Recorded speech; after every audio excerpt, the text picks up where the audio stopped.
Hi, good evening po. Ang topic na i-discuss ko ngayon ay tungkol sa honey or yun pong pulot pukyutan, yung honey. Nagkaroon po kasi ako ng special interest dito nung nabasa ko yung dun sa libro namin, yung sa Nelson na pediatrics textbook namin. Doon sa page 2553, yung topic sa chapter 4 to 8, yung the common cold. Nakalagay po kasi doon, honey has a modest effect on relieving nocturnal cough. Ayun, kaya medyo na-fascinate ako kasi nasa libro namin yung honey. Ayan po.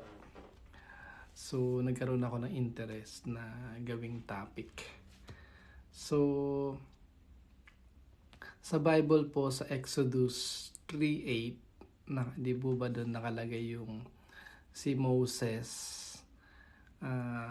i-rescue niya yung mga Israelites sa Egypt at dadalhin niya yung mga Israelites doon sa land flowing with milk and honey. Ayan.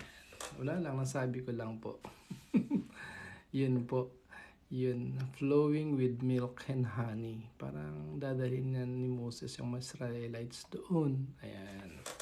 Di po ba? May honey sa Bible. Tapos may honey din sa libro namin sa pediatrics. So, ang Tagalog po ng honey ay pulot pukyutan. Ayan. So, yun pong honey ay ang gumagawa nung honey bee. Yun pong mga bubuyog.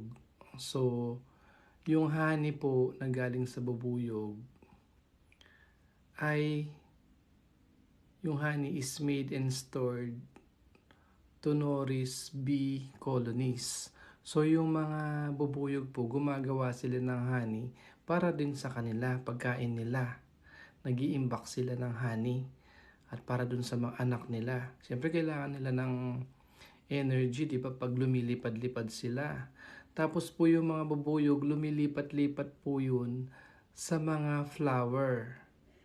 Kasi ang kinakain nila yung floral nectar galing sa mga flower.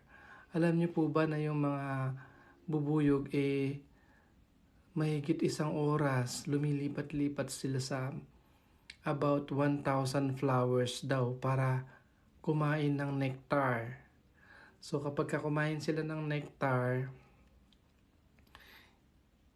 may mga digestive enzymes sila dun sa stomach nila para ma-digest yung nectar na galing sa mga halaman. Ayun. Tapos dadalhin nila po yun dun sa beehive. At dun sa beehive meron po yung wax called honeycomb. The honeycomb is made up of thousands of hexagonal cells. Ayun. Tapos yung mga nectar, tapos na digest sa digestive enzyme ng mga bubuyog, isusuka nila po yun. Tapos ilalagay nila dun sa mga honeycomb para yun ay pagkain nila pagdating ng ibang araw. Tapos yun, matatanggal, mag-evaporate yung tubig ng honey. Kaya siya nagiging viscous and thick. So, yun. Yung mga manufacturer ng honey, ang ginawa po nila, nagkukultivate sila ng mga honey, yung mga hindi nangangagat. Yun. Alam niyo po ba yung bee, yung bubuyog, meron din siyang proboscis na parang salamok na kinukuha niya yung nectar ng mga halaman. Yun, dun sa kanyang proboscis. Sumisip-sip siya ng nectar.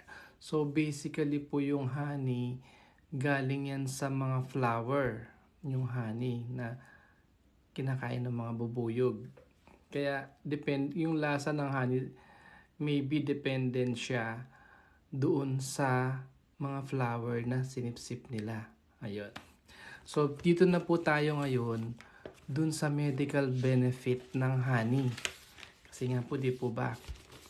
Yun ang importante dun sa pediatrics and sa medicine. Yun po. So, yung pulot pukyutan or honey, minsan inahalo nila sa kalamansi, sa lemon, o kaya sa tubig. Meron daw po kasi yung honey na antioxidant property. Parang anti-cancer pero pinag-aaralan pa kung talagang may anti-cancer ba talaga yung honey. Yung honey po meron din yung nutrients, amino acids, vitamins and minerals, at meron din siyang electrolytes. Ang sabi po nila, yung honey ay meron daw anti-inflammatory, antibacterial, antiviral, antifungal. Ayun. So yung kanyang antibacterial property ay may broad spectrum and gram positive and gram negative bacteria ang pinapatay niya. Kaya ngayon dahil marami na pong mga antibiotic na resistant sa mga yung mga bacteria resistant na sa ibang antibiotic, pinag-aaralan po ngayon yung antibacterial property na nandun sa honey. Baka makapag-produce tayo ng something na para dun sa mga hindi na tinatablan ng mga bakterya.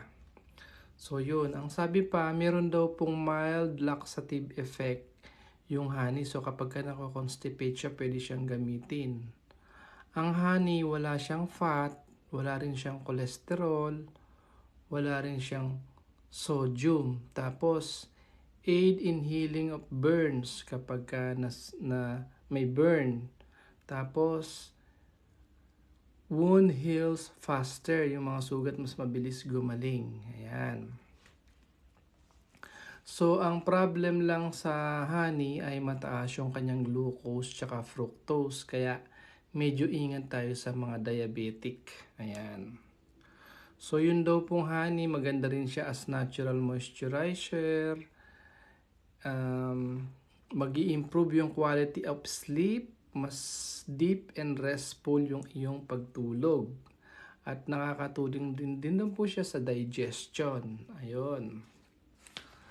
Sa ibang bansa, sabi, avoid giving over-the-counter cough and common cold medication to children under 6.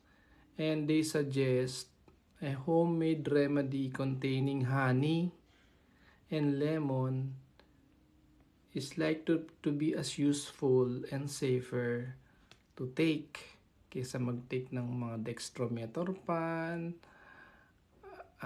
guaifenesin, mga ganon, o mag-suob. Ayan. Kaya lang po, warning po sa ang pag-take ng honey, pwedeng magkaroon siya ng Clostridium botulinum yung bakterya. Kasi sa collection, pwede kasi makontaminate po yun. Kaya po pinagbabawal naman ng honey sa mga infant less than 1 year old. Kasi baka rin magkaroon ng botulism toxin yung bakterya. Ayun, yun lang naman po yung negative, yung mga ganun. So, bawal siya sa less than 1 year old. Pwede siguro mga 3-year-old and above. Ganyan, pwede na tayong mag-honey. At saka sa mga diabetic, medyo hindi masyado. Kasi nga, meron po siyang glucose and fructose. Ayan po.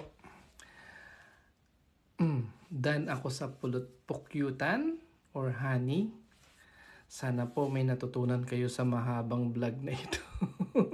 Gusto ko lang pong i-share. Yan, medyo mahaba po no? Kaya lang at least meron tayong alam tungkol sa pulot pukyutan or honey. Ayan. Good evening po and thank you for watching and listening.